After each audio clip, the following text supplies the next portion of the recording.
내외산소, 이른바 고생은 많이 하지만 위험하고 돈은 별로 벌지 못해서 인기가 없는 진료 과목입니다.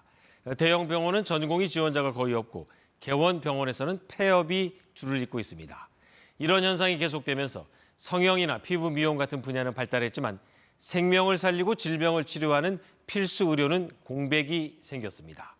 이런 잘못된 의료 생태계를 바로잡으려면 수가 인상으로 정당한 보상을 해줘야 한다는 데는 정부와 의사 모두 동의하고 있습니다. 또 위험을 무릅쓰는 일에 책임 부담을 줄여야 한다는 데도 뜻을 같이 하고 있습니다.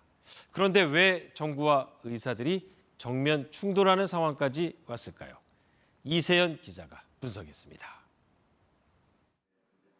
의정 대립의 핵심은 역시 보상 문제입니다.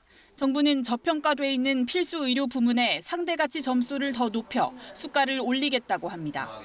난이도와 시급성, 대기 시간, 지역 격차와 같은 필수 의료 특성을 반영하여 보상이 제공될 수 있도록.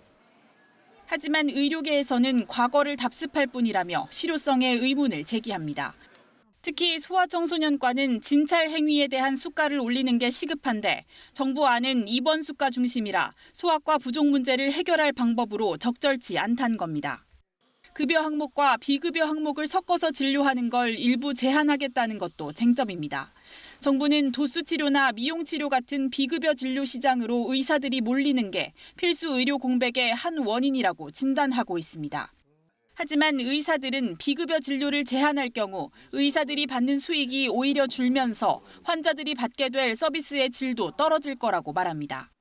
우리나라의 수가를 OECD 평균의 수가로 맞춰놓고 난 다음에 당신들이 비급여 진료하는 거는 부도덕하다고 말하는 게 이론상 맞는 겁니다. 정부의 미용 의료 자격 완화에 의사들은 의료 서비스 질을 떨어뜨릴 수 있다며 반발하고 있습니다. 일정 기간 수련을 거쳐야만 개원할 수 있도록 하겠다는 방침도 의사들로선 반갑지 않은 내용입니다. 필수 분야 의사들이 의료 사고 부담을 덜도록 하자는 데는 정부와 의사 측 모두 동의하지만 아직은 구체성과 실효성이 부족하다는 말도 나옵니다. KBS 뉴스 이세연입니다.